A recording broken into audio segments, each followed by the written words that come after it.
Hi David, how are you doing? I'm good, thanks. It's great to meet you. It's lovely to meet you too. I'm a huge fan of your work.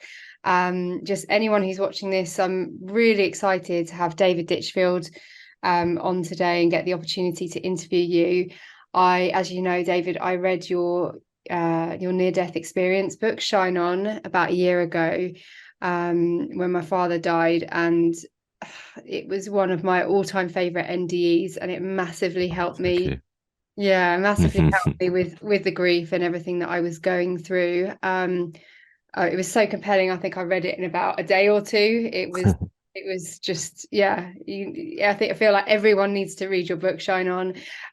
So yeah, just a snapshot. In 2006, David, you were caught up in a freak accident where you were dragged underneath a speeding train in Huntingdon in Cambridgeshire, and you had a Mm. profound near-death experience. And after this, you acquired some new abilities that you've never had before. So you're now a near-death experience inspired artist, composer, and author, which is Yeah. just incredible. I love your story of like your life before the NDE and then your life. Yeah. So yeah, do you just want to speak a bit about that? Maybe if we could go back to Yeah. what life was like prior to your NDE. Yeah, of course. Well, firstly, thanks for that lovely introduction. I'm really am pleased that my book, meant so much to you and helped you. That's the most important thing, to be honest with you. That's great. And yeah, my life before it was just I reached rock bottom. I was in a very, very dark place in my life because I was living in London at that point, and I was struggling to get by in life, because when I left school with very little qualifications, so it was very hard for me to find a niche in life. I wasn't able to get a full time job, a proper career. I was just picking up work day by day. I was doing so whatever I could get, working in cafes, washing up in kitchens, working on construction sites, and whatever. But I was never really actually good at that kind of manual work either. It wasn't really for me. So it was a struggle. So I was starting to run out of work. I was starting to drink quite heavily because the way I was picking up that kind of work was in the local pub. That's where Yeah. everybody hung out. That's where all the site managers were. So yeah, so life had got really bad, and I was about to lose my flat. I was about to be evicted. So yeah, I was pretty torn up.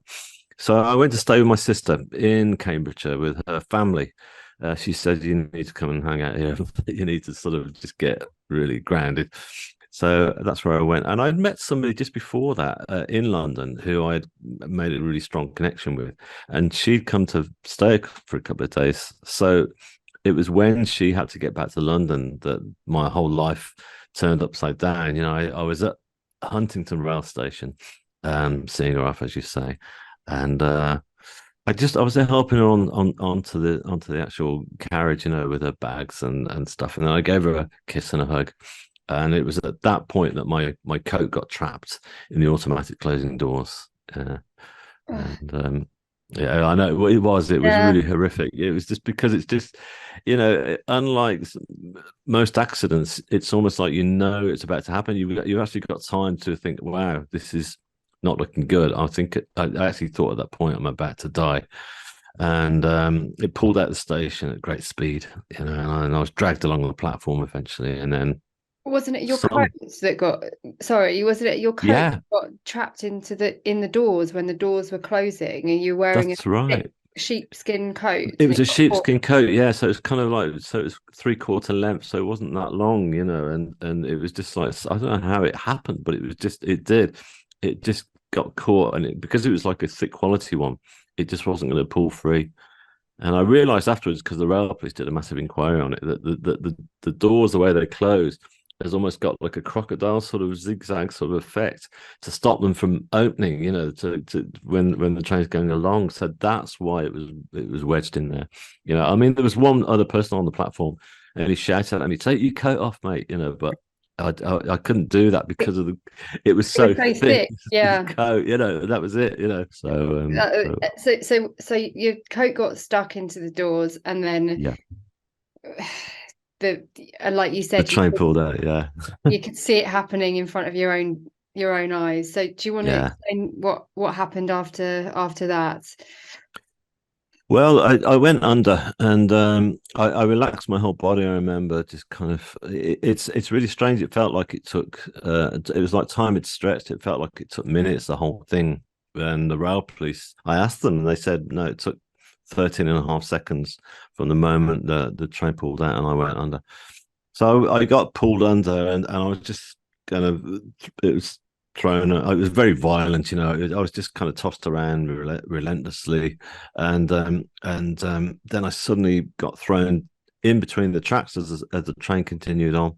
So I just kept my head right down into the gravel and hoped for the best, and then the train did carry on. And I remember just turning around and looking up at the sky. It was a February day, and it was very cold and it's similar to like it is here today actually, and it was like a beautiful blue sky, and I had never felt so in touch with nature as I did at that point. I looked up at that sky and I thought, wow, what a beautiful sky, and obviously I was just so glad Wow. to be alive. So you were thinking that even as that traumatic experience was happening, or was it more like, oh my God, I've survived it? Or No, I was just thinking, I can't believe that I did survive it because I thought right, I was going to immediate. die. So it was Yeah. just a moment of just feeling, yes, I can't believe I'm alive because I didn't actually have the NDE until I got into hospital.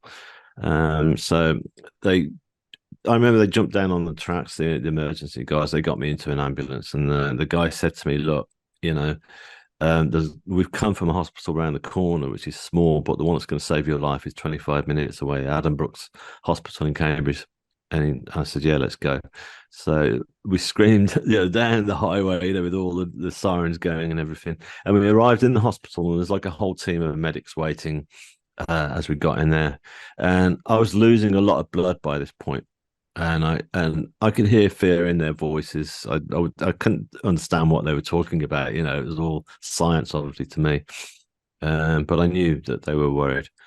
And my family arrived in the hospital, and so just before they took me into theatre, because they were going to rush me straight through, the consultant, who was a really lovely guy, turned around to me and said, "Look, your family here. Would you like to see them?" I said, "Yeah." So they came in. My mother was in tears and in complete shock. Well, they were all in shock, Yeah, of course. and I just said, "Where's Anna? I need to see Anna," because the last I'd seen of her was her staring right back at me through the glass on the carriage, and just seeing fear in her eyes. And she obviously thought I was going to die as well, and she thought I was dead actually. She didn't think I'd survived it. So she was just sat right at the back. I remember, and I was in the A&E department, right by the curtain they pulled around, and I just said, "Oh, come over." So, or I didn't say come over. I said, "Please send Anna over." So she came over, and she was just shaking her head side to side. She was going, "I can't believe you're alive. I thought you were dead. I was sure that you were dead." And she said they announced it as well when we got to the next station, No.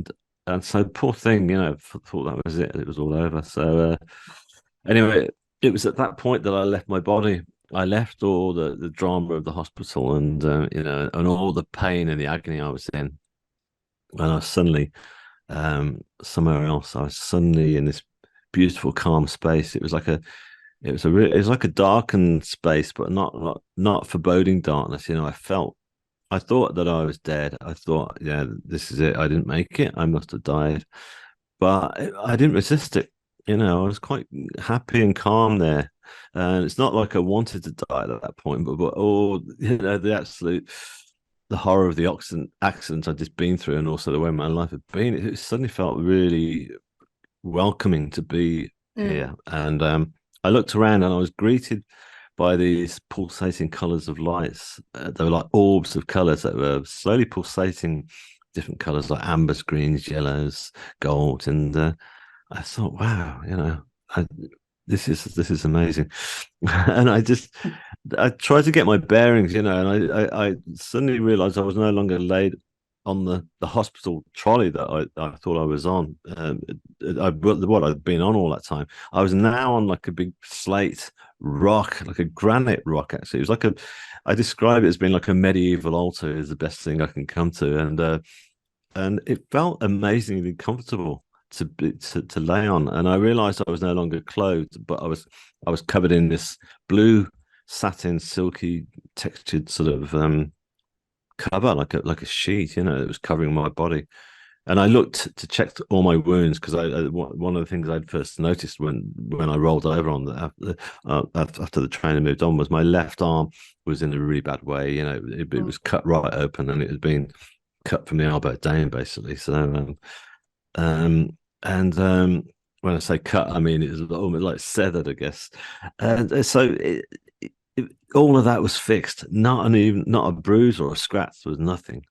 So with that notion, I just kind of laid my head back onto this rock and closed my eyes and relaxed there for some time. And then, as I laid there, I suddenly saw through my eyelids light, and I opened my eyes and I looked up, and there were three grids, like symmetrical grids of white light coming in towards me, like very strong, pure white light. And it was such a bright sort of light that it's not the kind of light you would be able to look into like in this realm anyhow. It'd be too bright. But there and I couldn't take my gaze off it because the energy that was coming from it was just so powerful. And it felt like it was healing my body. It was healing the trauma and the shock it had just been through. So I closed my eyes and bathed in this light. And then I felt the presence of somebody. I felt like somebody had arrived and at the scene. And so I lifted my head and opened my eyes. And there at my feet was this person, an androgynous being, wearing a simple black contemporary t-shirt, nothing too ethereal, and with this pure white blonde hair and this skin that was shining light from within. And I knew this person's face, and I said out loud, I said, "Who are you? I know you. I know your face. I know you from somewhere, but I can't think where from." And this person just kept smiling at me with a knowing smile. And I decided just to lay back again because I felt that this person was here to guard me. I felt that I was in safe hands. Yeah. So I laid back and closed my eyes a bit further, and because this energy was still coming through from this gorgeous white light. And then I felt the presence of more people. So I opened my eyes again, and either side of me were two female forms. There was a girl to my right with long brown hair, wearing again a simple brown dress. Whereas the girl to my left she was either Asian Indian, American Indian, or South American, and in appearance, and wearing like a beautiful sort of more traditional dress. They had their hands slowly hovering over my body, and they weren't actually touching the skin, but just going over all the contours. And I felt this force, this energy coming from their hands that was just now it was going beneath, the trauma of the accident. Now they were starting to heal all the years of baggage that I was carrying with me, all the feelings of self-worth and all the feelings of of hurt that we all carry with us. That's why we use that expression baggage, because we do carry it with us. Mm-hmm. And suddenly it was all being taken away from me layer by layer, and they were getting right down to the pure essence of my soul. And when they got there, I just felt the most complete I'd ever felt in my life. It was just amazing. Yeah, and then I started to think about my family in the hospital because I thought, well, I'd seen how upset they were. They must be completely, upset now because clearly I'm dead. That's what I was figuring. So I edged my overlooking over the edge of this rock, trying to see them, but I couldn't see them at all. But what I did see was this incredible sight. It was like an awesome view of a large waterfall of stars, and it was the size of Niagara Falls, Victoria Falls, but instead of billions of tons of water cascading over, it was it was millions of stars, and they were just like beautifully sparkling and shining and glistening, and I could see shooting stars, flying by. I was thinking, wow, it was just like I looked down, and it's like my eyes was needed to focus because I was looking down into infinity. And the more I looked, it felt like I was looking into one galaxy, then into another. Then nebulas would start to form, all these different colors and all these beautiful forms. And I thought, wow, I'm not in the small darkened space that I originally thought I was. I'm actually in the universe itself, and I felt that power, that presence of being amongst the stars and in the universe, and that was really liberating. So I pulled myself back over, and it's interesting because there was all the sense of guilt and shame I'd carried with me before had gone, and now I was just thinking, oh well, my family will be fine. They'll be here themselves one day experiencing all these wonders, and maybe I'll see them. But if I don't, but that's okay as well. It's interesting. There's no sense of any negativity at all in this realm. So I closed my eyes again, and then the most profound moment was to happen right at the end. I suddenly felt this energy that was coming from the hands and from the grids of light was now increased tenfold. So I thought something's happening, and so I lifted my head, and there beyond the original being of light that was still stood there at my feet was this tunnel of white light coming through the universe, through the stars, and it was closing in towards me.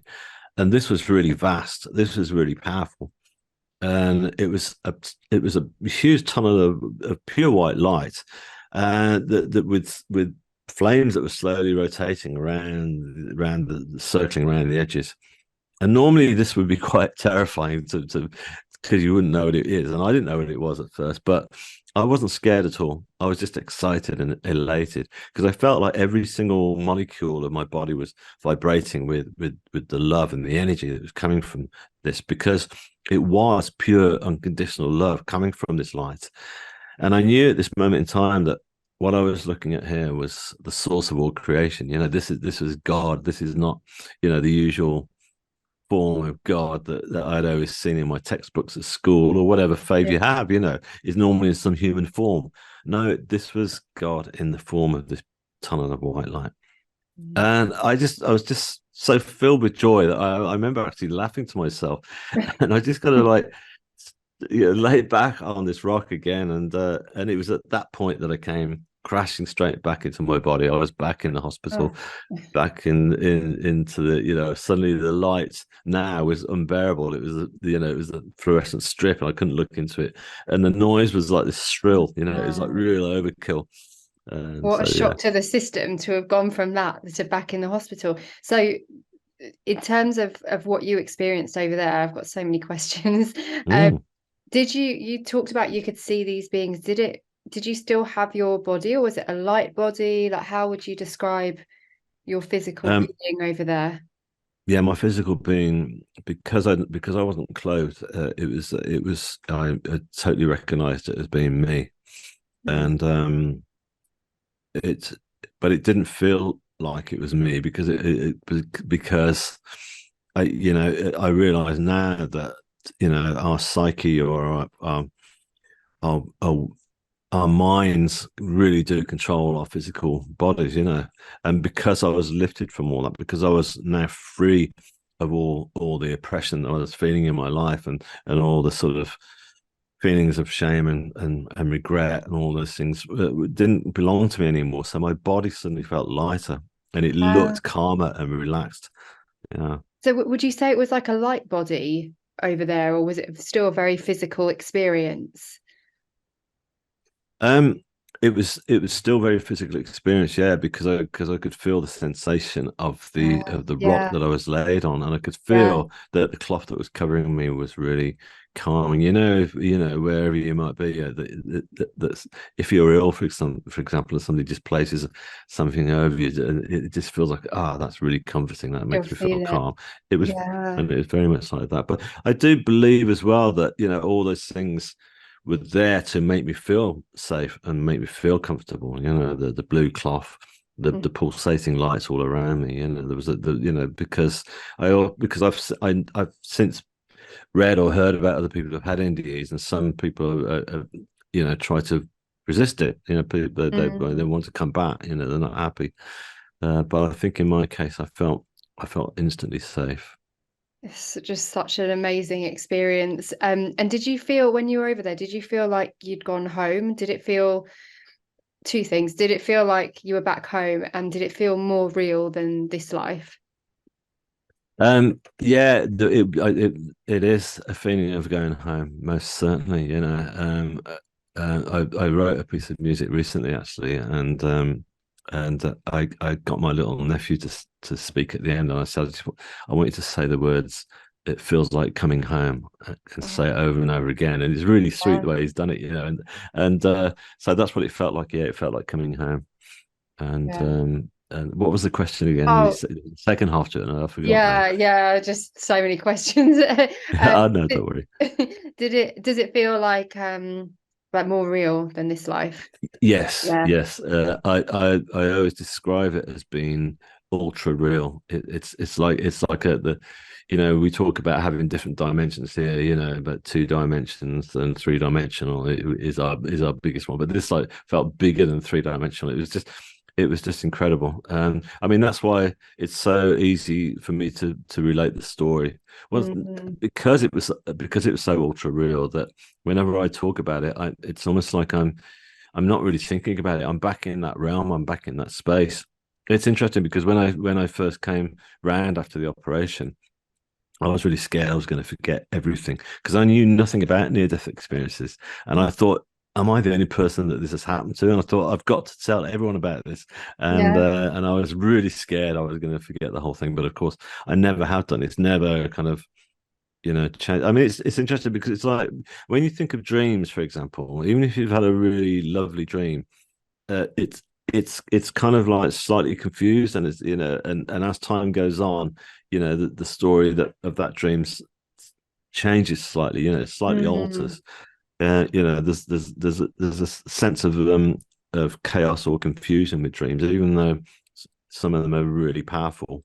That they kind of change with time. Whereas with this, it doesn't change what in any way, or just even a memory, I should say. Sometimes we have memories that we carry with us from childhood, and they change. yeah. It's so yeah. And do you think, yeah, I completely agree with that because you can't deny this. It stays from people speaking to other people as well as yourself that have had near-death experiences. It stays with you. It's not something that fades over time. It's Mm. always there. And on that, do you feel like if you'd gone through that tunnel, that would have been to another realm or even different dimension, heaven, or Yeah, yeah, I most certainly think that. Yeah, because I felt all the time that I was there. I felt like I was being prepared for something because as I said earlier, I thought that I was dead, and so I thought, okay, this is almost like being prepared. And I know that if I'd gone through that tunnel, that would have been the next stage. And I actually thought yeah. that was about to happen. That's why I was so happy and elated because I thought, wow, whatever's through that tunnel, it's going to be great because because the feeling of unconditional love was overpowering, and there was all I had was complete faith in it. So I mean, I've also heard that some people do talk about going through the tunnel, and they do go through to another realm and another dimension. But I think for me, that wasn't the case because I felt that I'd learned everything that I needed to know for me personally, and so there was no need for me to sort of continue on.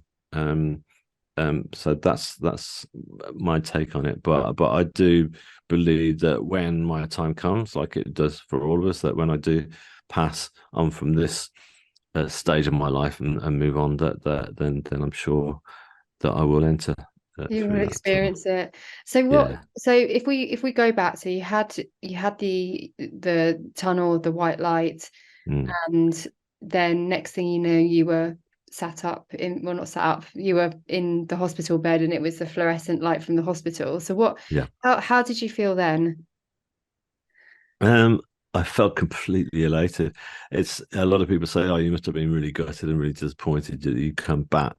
into the hospital. And I said, not at all, actually, because I felt like I was still attached to that other realm. It was like having an umbilical cord, still, and I felt the energy was still coming through me. And not only that, I instantly thought to myself, right, why have they sent me back? What is my task? I must now have Yeah. some kind of role to play in all this. I can't just have been sent back and that's it. But I was wheeled straight into theatre as well. So I was under the anaesthetic for about 8.5 hours, and I woke up in the hospital room. They'd given me a room to myself because of the accident, and it was interesting because they'd given me my own room. I was in complete peace and silence in that room, and all I got was a little machine bleeping next to me.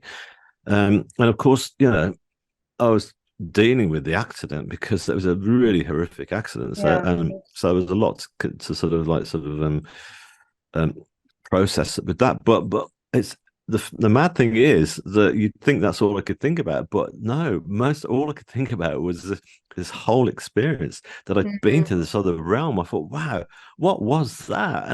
And how am I going to tell people about this? And as I said earlier, I thought I was going to forget it, and I thought, right, that's when I knew I was going to start painting, because I thought, I'm going to paint it. I'm going to do a large painting like those big sort of biblical scenes that the Renaissance painters did, Yeah. and in Rome, in the Vatican. I thought, I've got to do one like that. I've got to do a Yeah. big painting, a big dramatic one. So yeah. And that's what I love about your story, the synchronicities after that event, how it wasn't a yoga studio, it was the upstairs of a yoga studio. They let That's it. you Yeah. have the space, so you started painting, and then you met someone that was in an orchestra, and that's when you became a composer. Do you want to speak about that? Because I just find that so incredible, these synchronicities that happened after that experience to take you on a completely different path. Yeah, there was lots of synchronicities, and I started to notice them as well. It was like meeting the people who are now good friends of mine, who are in the yoga center, and they said, "Look, we've got a little studio space up in the top of our building. It's free for a week because we're redecorating." So I said, "Great." So I started the painting, and of course, it was nowhere near completed by the end of the week. So they said, "Oh, we'll move you around. You can stay here."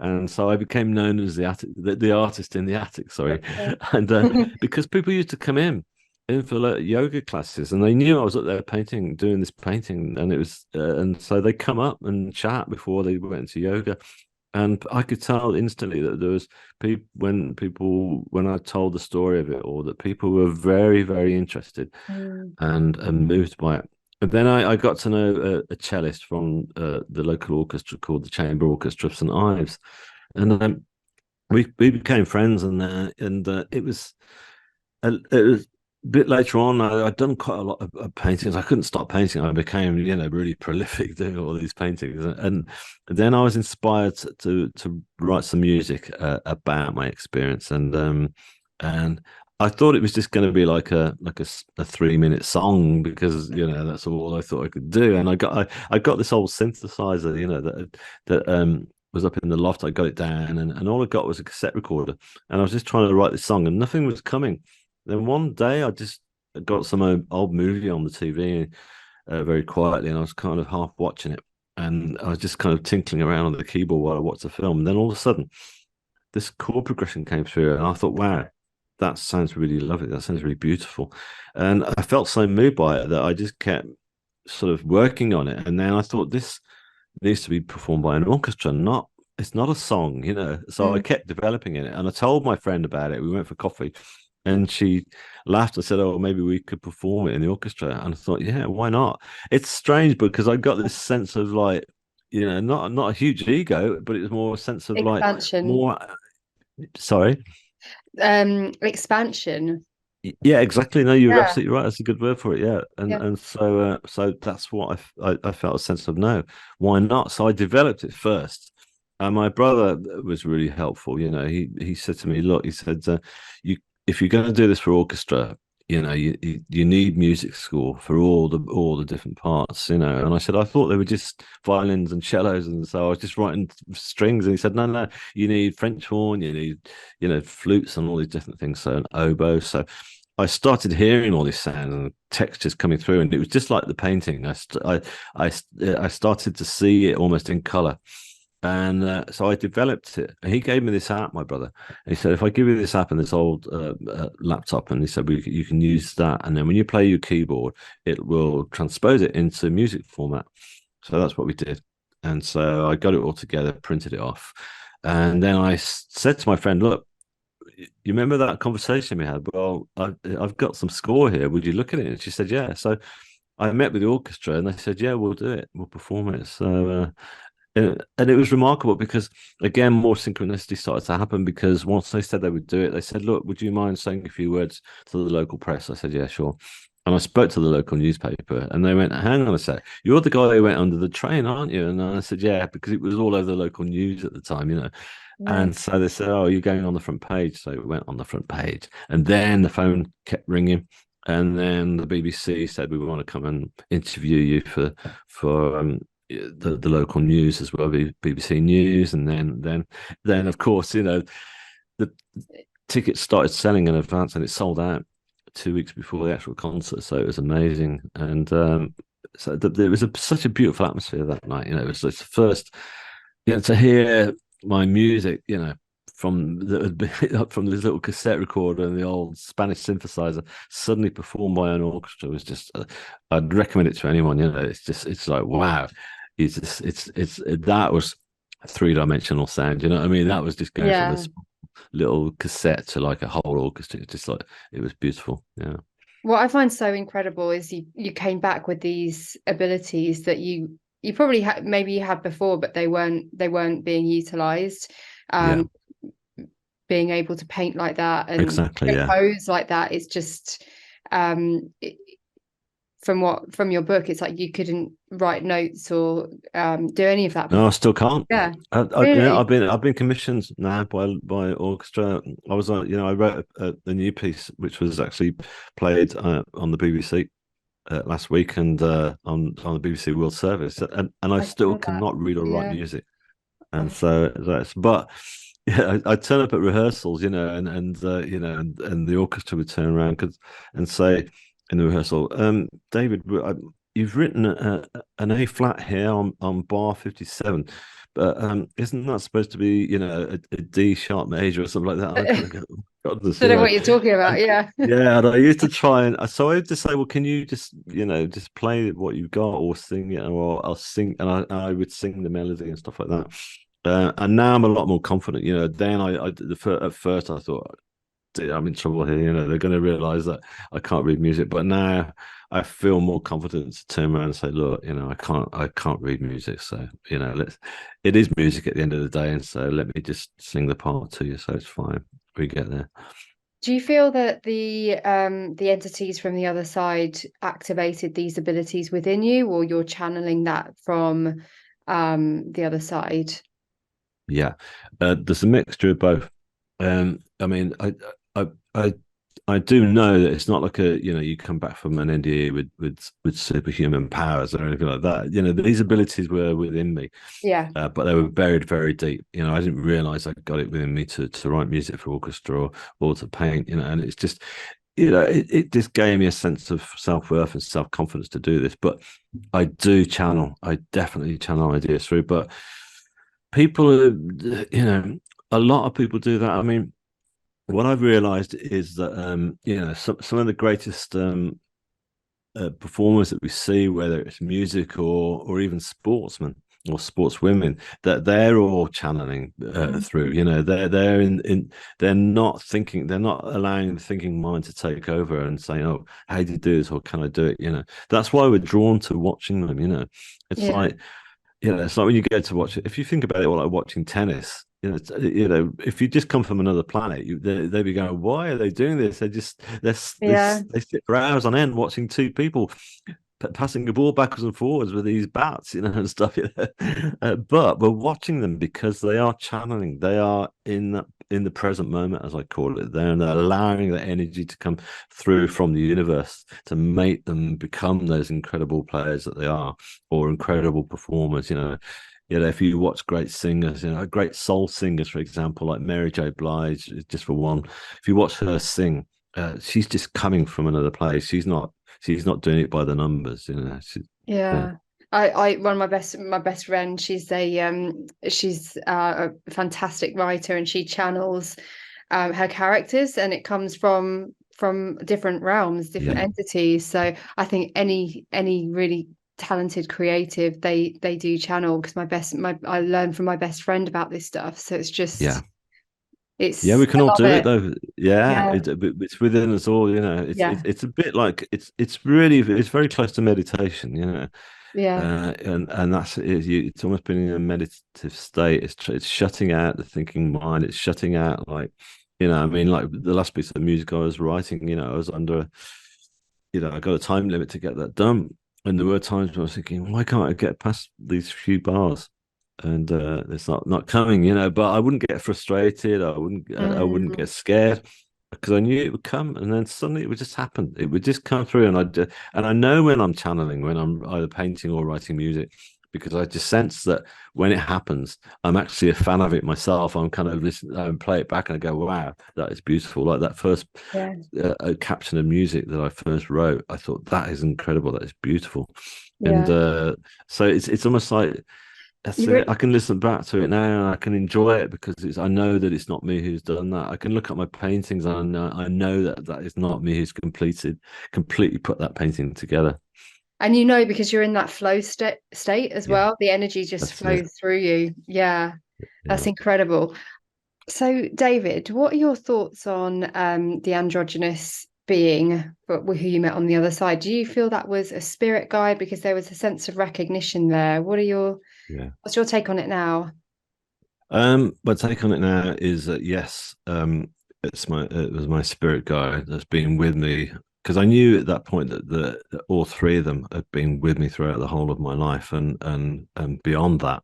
Um, but my with that particular person, because I felt I knew that person so well, Mm, um, I'm now I'm thinking that that person is my higher self. So that is my higher self, and that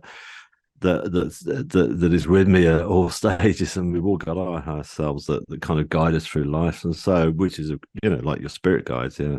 yeah. And have you had any more experiences of that? I don't want to call it a person, that entity since you've come back? Um, I'm not clairvoyant, so I don't actually have that sense, but I sense lots of different things since I've come back. Yeah, I sense energy around me, and um, oh, I go to spiritual healing now, which is something that I do every week. I first started it because I wanted to find a spiritualist church that was in the small town where, because I was recovering at my sister's house with, they looked after me there, the family, and I thought, because I wanted to try and make sense of all this, so I went to the Yeah. spiritualist church.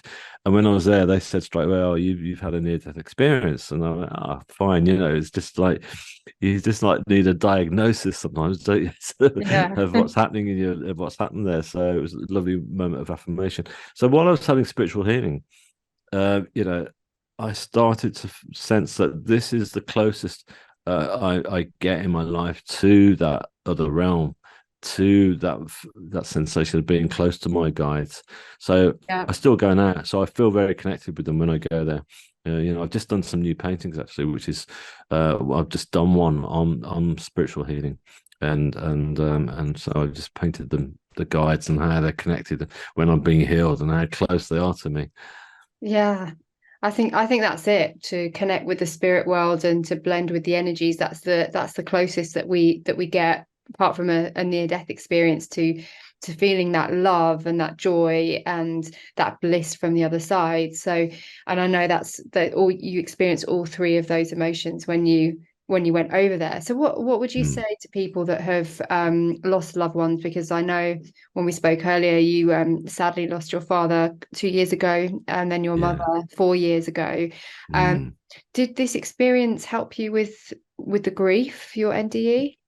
Yeah, immensely, I would say it helped me. Yeah, and it made me realize that that none of us prepare for death, in Western civilization, sorry. Anyhow, we just don't do it. It's to me seems pretty insane because it's going to happen to us all. We're all going to lose our loved ones, and then we're all going Yeah. to pass ourselves.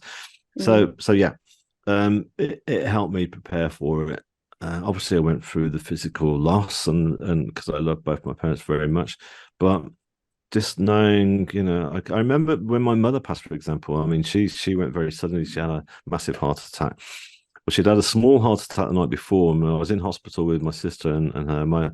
We both spent that whole night telling each other how much we loved each other, which was really important. Then Yeah. the next morning, the phone rang about 8 a.m. and the hospital called me and they said, "You need to come in. Your mum's had a massive heart attack." And I thought, oh, okay. So I remember getting in the car and I just, again, synchronicity, I switched on the ignition and I got Radio 3 on. And this beautiful piece of music that I love by Gustav Mahler came on, and it's so calming. And it was almost like it came on right at the beginning of the opening bars. And that I knew that my mum had gone at that point because I'd been sent that piece of music. Anyway, so when I got into hospital, I remember, they said, look, if you'd like to, my brother and my sister were there, my dad, because he was still alive then. They said, we all went in individually just to say our final farewells. And I remember saying to my mom, I just went across. I said, "Mom, you're gonna love it where you're going now. I know you're gonna love it." And I Yeah. felt so Excited strongly for about her. that. Yeah. Yes, I did because she'd been struggling up until that point, and so I leant over and I kissed her forehead, and I felt like a jolt come through into my heart chakra. And I thought, wow, what was that? That's incredible, And but yeah, it helped me greatly. It helped me to be able to deal with the whole process we have to go through, of organizing the funeral and what have you. And it also made me realize how we did have really good funeral directors, and there are great ones that come through now. But up until that point, I realised that they're quite antiquated, and it's kind of Mm. downbeat and dour, and there's Yeah. not really celebration, of that person's life, which is really important to celebrate as well. Yeah, no, that is definitely true. And I think just the aspect to know that we don't die, we live on. Yeah, This is just a brief part of our lives. We have a whole journey after death, and had the experience of you had the experience of being there yeah, and being on that that's journey. That's it. You're absolutely right. It's the I realized that how powerful my soul is, and when it passes, like I said, oops, that sudden jolt from my mother, even though she'd been declared physically dead, and I could tell that she was, that energy just jumping through me. I thought, wow, that's almost like remnants of her soul, just completely sort of connecting with me and almost acknowledging what I just said to her. So yeah, the soul is a very, very powerful entity. And when my father passed, for him, sadly, it was a slower process, and he was really struggling physically, and it was very hard for him. But I could tell that even though he was physically very, very weak, that his soul was so powerful. I could sense it. I thought, wow, look at that. And Yeah. I realize now that I remember thinking at that time that both that death is almost similar to birth. That Mm, if you think about it, that birth is a very traumatic experience in itself. It's not an easy process. Just a no. birth, from any form coming into this life. It's quite a, it's a for the mother anyway. It's Yeah. a very sort of stressful thing, Yeah. and so yeah, so birth, the soul coming into this realm and leaving it is going to be quite a big thing because of the strength and the power of the soul. So yeah, it Mm. definitely lives on. The soul continues on. There's no reason for it not to. There's no reason. There's no reason why not. That it continues on. And I believe in reincarnation as well. Because I do believe that we all come back in different maybe not in physical forms in terms of human form. It could be anything. We could come back as animals or even insects or birds or fish, any living thing. Yeah, I believe in reincarnation as well. I believe that there's always a part of us in the spirit world, but it's almost like a mosaic, like the mosaic makes up our soul, and then Yes, a part yes. of us is Oh, in yeah, in that's this nice. I life like or that. Yeah. in a different dimension. It's difficult for the human brain to comprehend it, but I feel that's what it's like. So just on that, what do you think happens when we cross over, in the sense like because I think about this every day. What's my dad doing every day? What are they doing over there? What are they from someone that's been on the other side, what's your take on that? Okay, well, my take on it is that your dad, he'll the love never dies. That's one thing I do know now, that love continues on. That your dad's love for you is still with you. You know that he'll be watching over you, and I know that sounds like, that's like me just saying a comforting thing, but I absolutely believe it. I totally believe it, and especially right after the death, I noticed with both my parents, I felt their presence and their love very, very strong up Mm, until the point of the funeral and at the actual funeral itself. And I've noticed it with other, people who passed as well. That's a sense of what goes on. I've lost a couple of friends, unfortunately, since I've had my NDE, and I noticed that their presence was with me at the funeral itself, and I noticed that it was with the presence of their loved ones. Yeah, so it's love. I know that we see it in memes on our phones and stuff like that. Love never dies, but it's true. It really doesn't. yeah. It does continue on into the other realm. But I don't know how long, what happens next, because I do believe that it's not like there's a huge waiting room up there on that other side that Yeah. everyone just hangs out in, because there's so many souls passing, whether right down from human form right down to insects to trees, Yeah. plants, all those different things will go on to that realm. So I do believe that there's a circle, and going back to being reincarnated. But there again, I think that there are certain spirit guides that stay with us throughout. I feel that I've got my guides with me, and those three guides I talked about, they are with me at all times, and they are Mm, predominantly there, yeah. and they're most certainly there. But I feel my mum and dad are as well. I feel myself, because I know their character enough to know it. I know it enough to know when they're with me, and they're still Yeah. there. So they clearly haven't decided to move on to the next form of carnation. But maybe that's because they feel that it's or someone or something has decided that it's right that they still remain here while I'm still in uh, this body. Yeah, no, I completely agree with that. And I feel that, I feel my ancestors around me, the energy shifts, and from the work that I do, I've communicated from them with them from the other side. So it is so comforting. What would you say to anyone that's going through deep grief or approaching death? What would your advice be from having crossed over? Don't fear death at all, because what awaits us all is the most stunning, beautiful experience you could ever hope for. And the reason I say that is you because we're faced with an awful lot of adversity living in this realm. There's no escaping that, no matter Yeah. what. Even though we try everything we can to get ourselves in a form of comfort.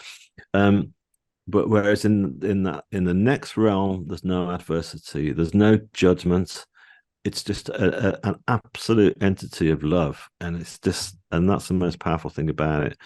And there's also a sensation of feeling complete, a sensation of actually loving yourself, and feeling loved, and feeling self-loved, and feeling self-worth. And it's so all of that is there, and it's not like that life is like a light switch that just switches off, and then that's it. And then it's complete darkness and blackness, and nothing. Is quite the opposite.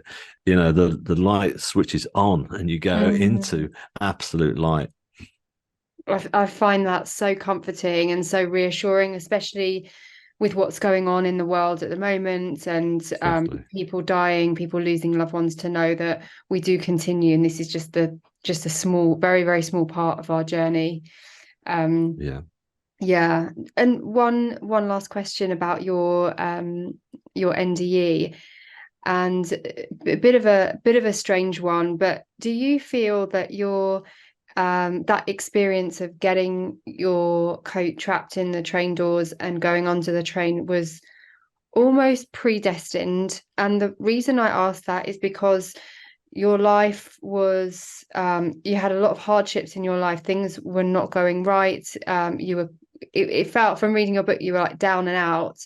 And the Mhm. transformation after that NDE, you've come back with all these incredible abilities. And there's clearly been a huge shift in yourself. Do you feel like that Mm. was either an exit point or it was predestined? Yeah, I feel it was predestined. Yeah, but the way I see it is when we come into this life form, that this our destiny is almost like a highway, like a motorway that we're supposed to keep following. That, the road that is meant for us. But we all get tempted by other routes that say, hey, if you take this route, you're going to get to the place you want to be a lot quicker. And those routes are, I went down a lot of those roads that weren't meant for me, and so life just became more and more complicated, and things went more and more wrong. So I felt, because I'd gone so far off that road, that track that was meant for me in my life, that the actual NDE itself has put me back on it now, and I'm continuing on it. Yes, I'm still tempted by those offers of going, hey, take this road quick, but I don't, I just really know not to do that, and so I just feel that it was what I call, I'm sure you'd heard the phrase, the dark night of the soul, and it Yeah. was. And what I realized, also looking back, is that it's not just me. It's just that, just not just people. It's just as you talked about the world at the moment. Out Mm, of all adversity is there. There's no escaping it. But yeah. out of all adversity comes new birth. New life, new lease of life. And so I think I got so low in my life that I couldn't have gone any lower. I would literally run out of everything. I was about to be evicted from my home. I was Yeah. drinking heavily. I couldn't even afford to drink, but somehow I managed to scrape the pennies together to do that. And Yeah. that was just not a way to live. And so it was this. So I think that it was sent to me to literally, well, it gave me a lesson in self-worth and self-love, Mm. and I came back armed with that, and then I knew that I was on that road, and I wanted to stay on it. Yeah, and I think feel also the abilities that got activated after your NDE, the huge successes that you've had with being a composer, your artwork, Mm. and your book as well, Shine On, which it helped me enormously, and I'd recommend anyone who's watching this to read Thank you. it. So yeah, you're doing amazing work. Oh, thanks, Sue. That's really kind. Thank you very It's much. true. It's true. Thank you so much for sharing that with us, with It's me. been a pleasure. Yeah. Yeah, really, I really appreciate you coming on, and yeah, keep doing everything that you're doing. I will do. Thank you for asking me on as well. It's been lovely chatting with you. Thanks so Very much, much so. David. Thank Okay. you.